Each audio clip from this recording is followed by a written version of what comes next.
வணக்கம் ஃப்ரெண்ட்ஸ். இன்னைக்கு ஏர்கிராஃப்ட் பற்றியே இன்னொரு ஒரு சின்ன தகவல் பார்ப்போம்.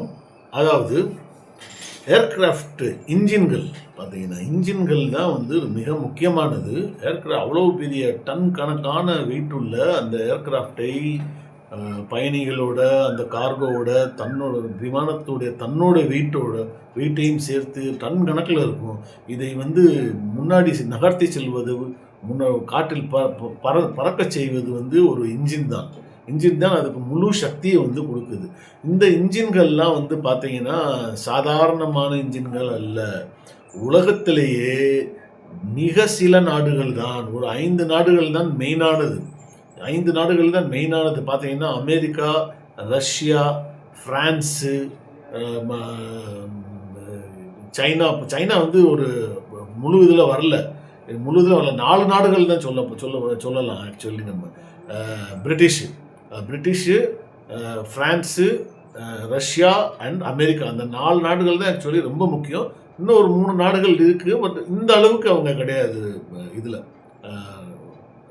இன்ஜின் உற்பத்தியில். சரி, ஏன் இந்த இன்ஜின் உற்பத்தி அவ்வளோ கஷ்டமானது? என்னென்னமோ இன்ஜின், ட்ரெயின் இன்ஜின்லேருந்து ஆட்டோமொபைல் இன்ஜின்ஸு அது இது எல்லாமே தயாரிக்கிறோமே, இந்த இன்ஜினில் என்ன அவ்வளோ ஜெட் இன்ஜின்ஸ் தயாரிக்கிறதுல அவ்வளோ என்ன இதை வந்து அது தெரிஞ்சுக்கணும். இந்த ஃப்ளைட்டுகளில் யூஸ் பண்ணுறது பூரா, மாடர்ன் ஏர்கிராஃப்ட்ஸில் யூஸ் பண்ணுறது பூராமே ஜெட் இன்ஜின்கள். இந்த ஜெட் இன்ஜின்களோட உள்ளே வந்து அந்த கம்பஷன் இருக்கு பாருங்கள், ஹாட் மாசஸ் ஆஃப் கேஸ் வெளியே வரும்.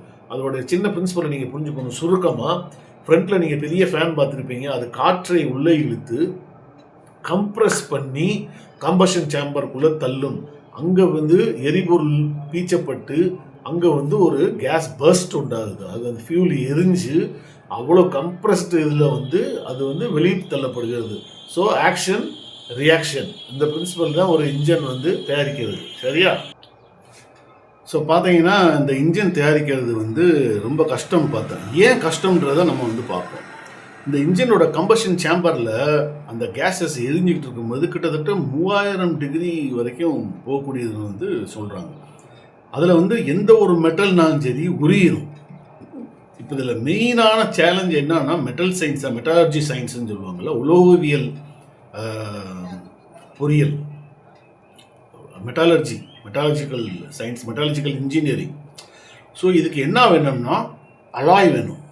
சூப்பர் அலாய் வேணும். சில மெட்டல்ஸ்களை கலந்து, சில உலோகங்களை கலந்து ரொம்ப நுணுக்கமான அளவில் கலந்தால் தான் அந்த சூப்பர் அலாயை கண்டுபிடிக்க முடியும். இந்த டெக்னாலஜியை வந்து மிக மிக ரகசியமாக வைத்திருக்கிறார்கள் இந்த 4 நாடுகளும். மிச்ச நாடுகள்லாம் ஓரளவுக்கு பண்ணுறாங்க, பட் இந்த அளவுக்கான ஒரு குவாலிட்டி கிடையாது. நான் சொன்ன மாதிரி அமெரிக்கா, ரஷ்யா, ஃப்ரான்ஸு, அப்புறம் வந்து பிரிட்டிஷ், இந்த 4 நாடுகிட்டையும் தான் இந்த டெக்னாலஜி இருக்குது, ஒரு நல்ல இன்ஜினை தயாரிக்கக்கூடியது. ஸோ இந்த மெட்டாலஜிக்கல் சயின்ஸ் இருந்தால் தான் வந்து இதில் வந்து இது போக அதில் பார்த்தீங்கன்னா ஏகப்பட்ட விஷயங்கள் இருக்குது. செல்ஃப் கூலிங் டெக்னாலஜிலாம் உள்ளே இருக்குது.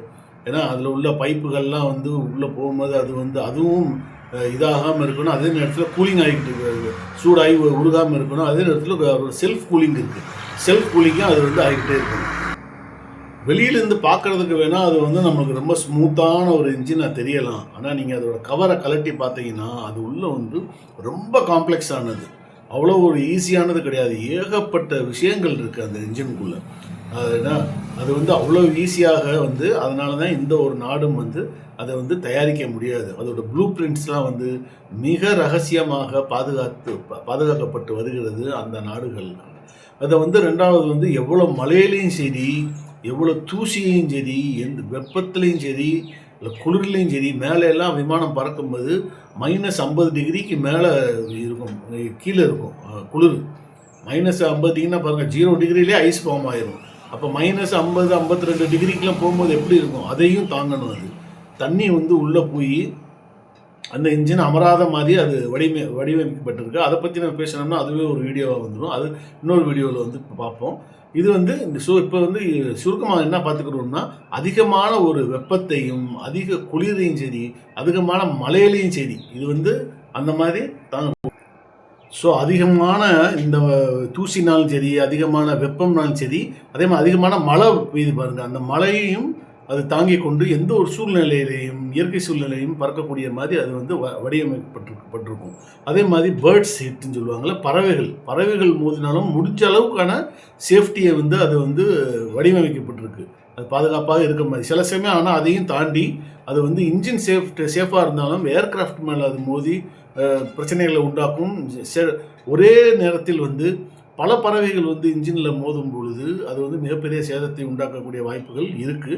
அது வந்து ரொம்ப ரேர் தான். ஸோ இவ்வளவு பாதுகாப்பு அம்சங்களை கொண்டு அதை தயாரிப்பதனால் சில நாடுகள்கிட்ட மட்டும்தான் இந்த டெக்னாலஜி இருக்குது. அதனால் ஜெட் இன்ஜின்ஸ் வந்து அவ்வளோ ஈஸியாக கிடையாது. அதனால தான் இந்தியாவும் இன்னமும் அது தயாரிக்க முடியாமல் இருக்கிறது. இப்போ சைனா வந்து தயாரிச்சிருக்கு. பட் அந்த அளவுக்கு இவங்க அந்த 4 தேசங்களும் நான் சொன்னது அவங்க தயாரிக்கிற மாதிரி ஒரு குவாலிட்டி வந்து இன்னும் அவங்கக்கிட்ட வரல. ஆனால் அது வந்து தயாரித்து அவங்க முயற்சி பண்ணிகிட்டு இருக்காங்க. அந்த 4 தவிர மிச்சம் இன்னொரு 3 நாடுகள் இருக்குது. பட் மெயினானது நான் சொன்ன மாதிரி இந்த 4 நாடுகள் மட்டும்தான். சரியா? ஸோ இந்த காணொலி வந்து உங்களுக்கு உபயோகமாக இருந்திருக்கும்னு நினைக்கிறேன். இது உங்களுக்கு பிடிச்சிருந்தா இதை லைக் பண்ணுங்கள், ஷேர் பண்ணுங்கள், சப்ஸ்கிரைப் பண்ணுங்கள்.